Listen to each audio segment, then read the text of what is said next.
like I'm screaming out against soul-destroying winds. Isn't that a mixed metaphor? I mean, there are times when I dream about just shaking this place by the neck until it starts talking sense. I have one like that too. What, really? Oh yes. In one magic moment I stride like an intellectual giant across the rooftops of the world, slicing through the Gordian what's-his-name of fuzzy thinking for all time. And then I have this other terrific dream that I'm being smothered in fruity yoghurt and sucked up inside a whale. Thankfully, that's not my problem. So far, anyway.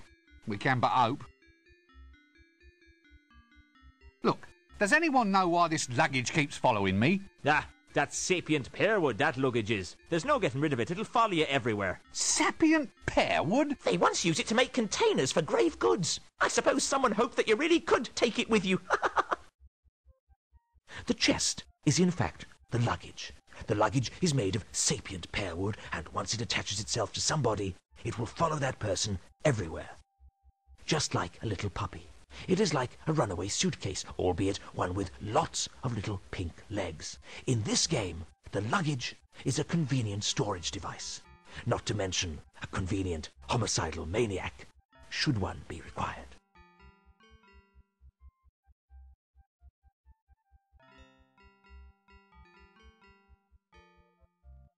Why is the librarian a monkey?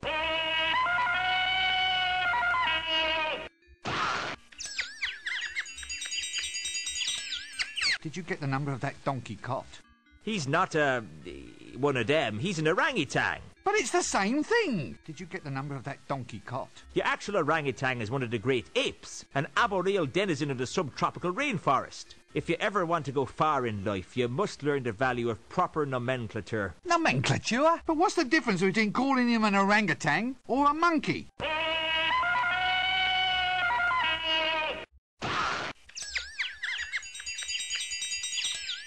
In general terms, the difference is whether you keep your teeth in your head or in your hat. But how did it happen? I mean, should we really let arboreal subtropical fauna be the guardians of a major national library? Oh. Well, he was human once, of course. What? Really? All part of a magical accident. Very tragic, you see, but there it is. Very embarrassing, seeing him scratch himself in the reference section. Doesn't he want to be turned back into a human? Nope. Ha! Says he likes the long arms, the prehensile toes, and the right to scratch himself in the reference section. I say he just likes running round loose, not wearing trousers. I mean, I would. Right you are, then. Ah, a swamp dragon, if my eyes don't deceive me. I thought these things were filled with explosive gas. Yet another bearded old wizard. A bearded old wizard.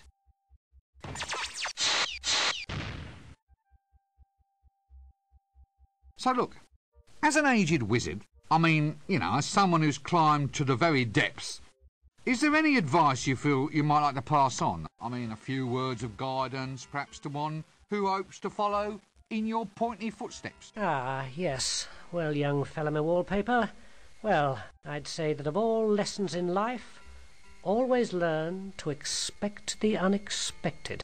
But if I expect it, then it isn't unexpected. Eh? Well, by definition, it can't be unexpected if it actually is expected. Quite right, my boy. Well spotted. In which case, my advice to you is to always expect the expected. Is that clear? I expect so. So, your faculty heads, the giants of wizardry, this is it? This is as good as life gets? Contemplating promotion? No, I'm contemplating a change of career. Listen, one thing I've always meant to ask, these dresses we wear, are they strictly necessary? Eh? The robes, lad, are symbolic of our dedication.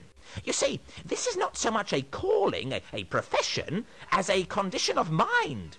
By wearing long robes, we imply a somnambulistic state, an attitude in which we walk dreamily through this world with our minds occupied by higher things. Higher? Like, say, as high as this hat? Well, the hat, too. Its height implies loftiness of thoughts. Or it might imply that we should have let our mothers keep on dressing us. What's more, it keeps young whippersnappers like you from running off. Eh? Would you want to walk the streets looking like a refugee from a somewhat suspicious pencil factory? Point taken.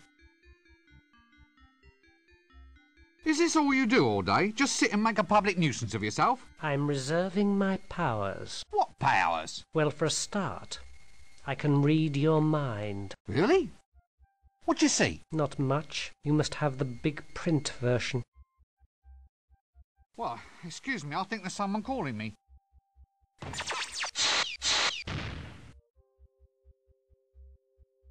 So, you're the bursar. What does a bursar do exactly? Well, it's a very important job. Accounts, expenditure, occasional bouts of irrationality, the assessment of grants. Well, it sounds a bit, well, boring, doesn't it? That's the job's main attraction, my surgical sock. These tenures are for life. So, since wizards are naturally extremely long-lived, that means the only way to get promoted is to assassinate your superiors. They've been popping off like mayflies around here for some seasons. Sometimes we've got, wait for it, more wazards than wizards. They're in no danger from me. I never really thought about promotion. Wazards, you see? Ha-ha! Oh well, my post is safe though. Who wants to claw their way up to the top only to become an accountant in a silly hat? Mark my words, folding trouser press. Survival is all a matter of identifying your proper niche. Preferably a niche well removed from anything anyone else finds desirable.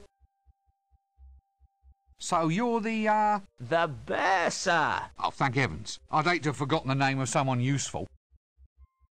Look, you're the bursar, aren't you? That's right. I do the finances, books and things, and I'm quite totally insane, you know. Any calculations you need, I'm your giant frog. But that's just accounting. Surely to hold a major position in a wizard's university, you must be able to perform magic. After all, that's what the place is all about. Magic is all very well, young sink disposal unit, but mathematics is the more powerful art. Oh, come on. You don't believe me?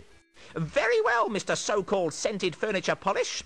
Care to watch while I make your grant disappear? Right, well, don't be a stranger. Cheers. A very, very aged old wizard with a beard used mainly for collecting tobacco stains. Long, wooden, clearly quite magical. Here! It's got a knob on the end.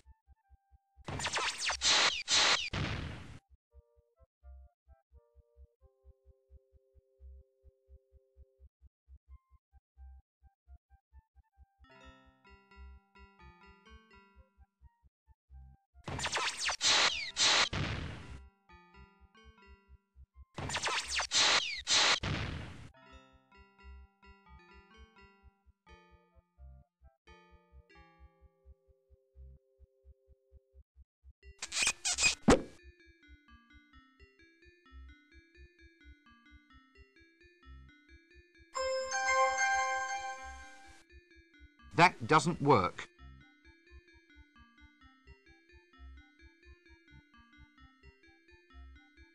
Here! It's got a knob on the end.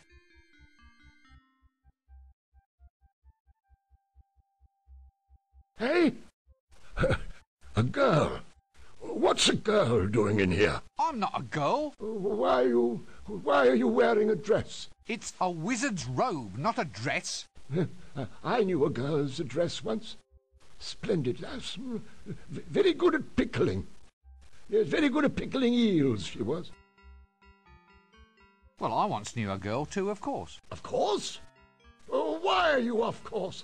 Young fellow like you ought to be out and about, exploring a world of adventure. Wine, women and pickles. Look, I am out and about. Well, you can't be too good at it if you're already off course, young air freshener. Look, no one's off course. I just used the phrase as a pleasantry, a manner of address. So, what happened? Nothing. Nothing happened. That's just the point. And now young twerps like you think they can come in here, ravish our women and steal all our pickles. Steal? Now do I look like a thief? My stick. They all want my magic stick. So be off with you, you dastardly overcleaner. No, look. I don't want your wretched stick. So it's the pickles you're after then, is it?